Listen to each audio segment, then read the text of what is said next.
Hello, this is Peter Baxter, editor of Developmental Medicine and Child Neurology. It's my great pleasure to introduce this podcast. In it, we'll be discussing the review paper, Global Perspective on Early Diagnosis and Intervention for Children with Developmental Delays and Disabilities, which is authored by Professor Alfred Scherzer, Meera Shagan, Shuab Kachali, and Ezra Sousa, and is in the December issue of the journal. It will be discussed by Professor Scherzer, who is Professor of Paediatrics at Stony Brook University, New York, USA, and Professor Charles Newton, Professor of Psychiatry at University of Oxford, UK, who's also written a commentary on the article. Please can we start with you, Al, to outline the paper and its background. Well, thank you for the opportunity to review our paper. The point of the paper was to look at the world practice of developmental delays and disabilities in relation to early diagnosis and intervention. And both early diagnosis and intervention have been well shown to have a strong effect on cognitive, motor, and long-term development. Yet even in high-income countries, it is still quite incompletely practiced. In low and middle-income countries, it is not well understood, often not practiced, nor is it even recognized by the governments, world organizations, or aid agencies that are often responsible for medical care. And this is extremely important because we have good data that there is increasing survival of children under age of 5 years now in low and middle income countries, in part because of the programs to reduce AIDS, tuberculosis, malaria, and others. And there is also increasing evidence of increasing developmental delays and disabilities in these areas, certainly in part related to the reduction in mortality in those areas. We know, for example, that there's over 200 million children in low and middle income countries who, below age 5, have significant either intellectual deficit or other disabilities. And we also recognize that the survivors of children who have AIDS, tuberculosis, and malnutrition are more likely to have developmental delays and disabilities. So the issue is, how do we approach this kind of a problem? And we have proposed that there is need for a simple, easily administered surveillance instrument to help remind practitioners and to recognize that, in fact, some children have delays and disabilities. And even in resource-poor countries and where ongoing rehabilitation treatment is not available, there is definite evidence that even educating parents, helping them recognize problems, and even assisting in education to help in early child care can make a big difference. Of course, there's research needed in all these areas. But the point is, such instruments could help practitioners to recognize situations which they might, by either lack of training or practice, have been unaware of. We have tried, through several years of trial in Cambodia, a simple check-off instrument that seems to be useful with culturally specific milestones of development to suit this purpose. And this is now being picked up in South Africa in a booklet that is given to new parents to check with their practitioners as the child is further evaluated. So this is a proposal yet to be tested, needs a lot of research, but it certainly, from the trials we have seen, is a possible, useful way of approaching alerting practitioners to the need for early recognition and referral. And this, by the way, could be equally useful in high-income countries where it's still incompletely practiced, as well as low- and middle-income countries. The point is, even governments, even aid agencies, even organizations such as the United Nations have yet to recognize what is now well-established data confirming that early diagnosis and early intervention can be beneficial, useful, particularly with an emerging population that we know now exists. We have a simple kind of thought that should be practiced, we think, by all practitioners, pediatricians or others, that when a child is seen, the approach should be to think developmentally and then refer early, even when resources may not exist, because there is something we can do with the caregivers. Charles, do you want to continue? Yes, I'd like to compliment you on your paper because I think it's very timely for many of the reasons that you just alluded to. The fact that neurodevelopmental disorders are not taken or not recognized by international organizations and certainly are not part of the ministries of health in terms of their guidelines in many low-income countries. And I think that one of the tremendous benefits of this paper is highlighting these issues, but also highlighting the issues that the neurodevelopmental screens are done poorly, not only in low-income countries where it's almost non-existent, but also in the high-income countries where it's done poorly.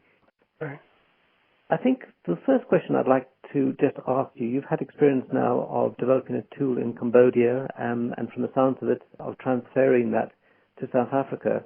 And one of the difficulties that we've often faced, certainly working in low-income countries, is whether it is possible to have a universal screening tool, given the difference in culture and also the differences in the causes of neurodevelopmental impairment and disability in the different regions of the world. I don't think it's possible to have universal surveillance instrument. I'd prefer to call that rather than a screener, because culture is different, the problems differ, of course. So I think it has to be very much locally developed, both in terms of what are the cultural norms. For example, the surveillance instrument that we initiated in Cambodia relates as best we could to the Cambodian early developmental milestones. And in fact, there is now a dissertation that is written by a Cambodian physician of milestones in Cambodia, which is a much better estimate, which will hopefully ultimately be included in the subsequent screening device. I think similarly, wherever such an instrument is used, it would have to relate very closely to the specific cultural situation. The idea here, I think, in my view, is to not specifically look at causes of either impairment or disability, but rather to get an early idea that in that particular culture, the child is not doing developmentally what he ought to be doing for his chronological age. And then with that in mind, make a consideration about, is it severe enough? And we can have many discussions about this. Is it severe enough, and at a given age, to consider a referral for further evaluation and perhaps look for the cause? And that yet, of course, remains a question that will need very serious evaluation. I agree with you. I mean, I guess one of the things that struck me sort of working in many different countries in Africa is that the prevalence of some of the causes, for example, or some of the features of impairment, so in some areas we find a lot of hearing impairment, while in other areas it doesn't seem to be such a big problem, even though we're testing them. It's just that where you put your emphasis on in terms of a tool in order to identify these children for early referral and treatment. I guess that was the point that I was trying to make. Right. I agree with you. I think there probably does need to be a process of an adaptation, and I guess you're going through that in terms of adapting your tool to the situation in South Africa. So I think that is important. But I agree with you also, at the moment I don't see a universal screening tool being available. It does need to have a lot of local context involved in developing it. Professor Newton, there are other issues which are yet to be well defined in this business, and that is, how aberrant will one allow the child to be before a referral is made? I mean, if we have milestones in relation to chronological age of different months, if a child misses 1 or 2 or 3 milestones, or what is the number, in other words, that we need to consider before a referral is made? And that is something that really needs to be further studied in local cultural context. We certainly didn't have the answer to it in Cambodia in the time that we used, but that's something that really needs to be addressed, because both false negatives and false positives present big trouble, as you know, and a false positive gives us a lot more work than we already have, and a false negative is probably what we have much of now, with children who are treated for a non-developmental problem for which they are seen, then go away because that's never even been recognized. Absolutely. I think that sort of brings me to my second point. How do you incorporate the testing into the ongoing health surveillance? You mentioned in your paper about incorporating vaccines, and I think that is a very good suggestion because mothers often bring their children to biomedical facilities at the time of vaccine, and that seems to be well established. But often those are not the most appropriate times to do a neurodevelopmental test. And I just wonder whether you had any further thoughts about that in terms of integrating it. Well, as you know, Professor Newton, the children are brought for care other than, let's say, vaccination, either for follow-up of newborn screening or because they're sick, rather than because they have some kind of developmental problem like motor difficulties or speech difficulties. So it's, I think, important that any kind of surveillance instrument should be very simple, easy to quickly check off, and should be incorporated into the clinical exposure at the time the child is seen. Much of my experience has been that so often children come for acute care, the physician has little experience or training in development, does not recognize anything, and then the child is discharged. I'm looking for a procedure that's probably very elementary, and one in which the practitioner is reminded, is given an opportunity to note whether that the child, in fact, may not be doing what he ought to for his age. And it's at that point a decision would have to be made, whether or not referral or made or something is said to the parent, and whether the resources in the local area are consistent with doing something on an intervention way. But I think it comes down to the fact that developmental surveillance is something that really needs to be incorporated into child care, no matter where and in what circumstances. And perhaps this is a device to simply firm that up so that if there is any difference from what is expected of the child, it can be noted. And again, we have many situations for example, in the United States, where this is simply missed because pediatricians are not really looking at development, not thinking about development, and their problem goes on, as we all know, for months to years until it becomes totally obvious. So, of course, this is to a much greater extent a problem in low and middle income countries, but as you say, it needs to be something very simple. What we were able to do in Cambodia is a one-page, single sheet check-off of developmental milestones by age groups up to age 6. And there are boxes simply to be checked off. This something could be easily part of the record, and the information could be either from the parent or by observation from the child. In the time we used this, we certainly found that the practitioner was very willing and interested in using this, and that it could be easily incorporated into whatever the extent of the examination that was done. So it's something of a reminder of an educational tool that we think could be very much useful, whether it's in Africa or it's in New York City. And there certainly needs to be significant modifications of this. But I think it relates to an idea that practitioners need to think developmentally and refer early. And that thinking developmentally, this would be a way of helping that visually. But this has got to be something that's much more incorporated into training, into early medical or healthcare training at every level. Healthcare is not simply disease-oriented. Healthcare is not simply a concern about mortality, but it's a matter of now, especially as these children are surviving more and more, this is a matter of becoming aware of the need for working on the quality of life. And that concept, and we think this is a very small instrument, as a way to get at that. But there is so little attention paid to this and so much to the statistics of mortality that we kind of forget what happens to those who survive and what do we do about them, rather than simply add up the numbers that mortality has gone down. Yeah, I absolutely agree. Just in terms of the practitioners, in many low-income countries, most children will not see a pediatrician. Absolutely. They're unlikely to see even a medical doctor. They're more likely to see nurses. How do you think that this tool could be incorporated into surveillance by nurses? And do you think that that would be a good route to go, and what problems would you envisage? I think that would absolutely be satisfactory, and from a practical point of view, it would be essential.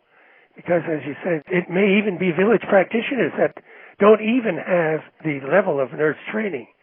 But I think awareness of simple developmental milestones in very young children is not difficult to teach, and again would certainly be subject to decisions as to which milestones are particularly important at a given chronological age. But this is certainly meant for non-medical practitioners and could in fact be perhaps used even better, because there would be a little bit more of appreciation than often in the highly trained physician. I do think that it is certainly something that needs to be considered at every level. I mean, I think looking through your list and in your original paper, that is a list that could be easily incorporated into nursing surveillance. Sure. Certainly in the environments that I work at. One of the difficulties that we've always had in terms of identifying neurodevelopmental disorders in low and middle income countries is something which you've already alluded to, is the lack of facilities for rehabilitation. Right. And often we've been criticized in some sets when we set up studies to do this, well, what's going to happen to these children thereafter, in the long term, because that requires quite a lot of expertise and infrastructure. Have you thought about whether surveillance should be integrated into a health system, and how those children that are identified, even with very limited resources, how they could be supported if something is found? Well, of course, that's the heart of the matter, isn't it? We do know, just to backtrack a little bit, there is pretty good evidence that just parent education and support makes a significant difference. There are some papers that show that very early parent education is very important in terms of understanding, in terms of dealing with preconceptions, and in terms of relationships. Very important, certainly, from your field of psychiatry, very important relationships between the parent and child. And we certainly need to know a lot more about that. But in addition, we have some pretty good field studies that show that educating the parent about how to care for a child who, for example, may have motor delays can help to reduce some of the delays. We don't know, again, where it means in terms of ultimate development, and this also needs study.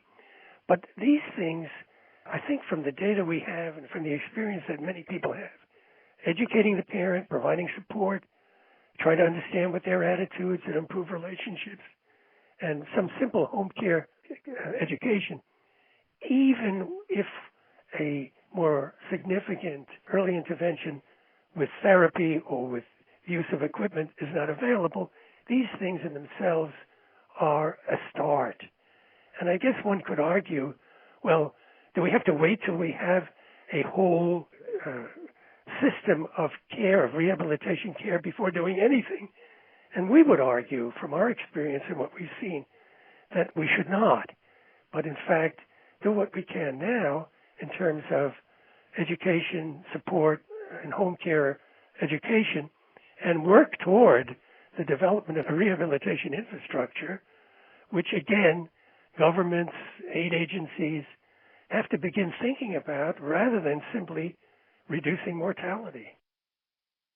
And I agree with you thoroughly. I mean, I think that's the way that we've approached it, is that we, although when we identify children, we know that we can't offer them the best rehabilitation care, but we can offer them, first of all, we can offer reassurance to the parents that what their suspicions are correct, that there is something wrong with the child, and then give them advice about how to, even do simple physiotherapy exercises and so forth. Exactly. And there are some very low-tech interventions that one can use, for example, in children with cerebral palsy and such like, which you can roll out. So I really endorse that sentiment. If I could just jump in for a moment here, I have heard the point made by a number of international agencies with which I've dealt that said, look, what is the point of doing any of this business when there are no services available? And I think that is the wrong approach.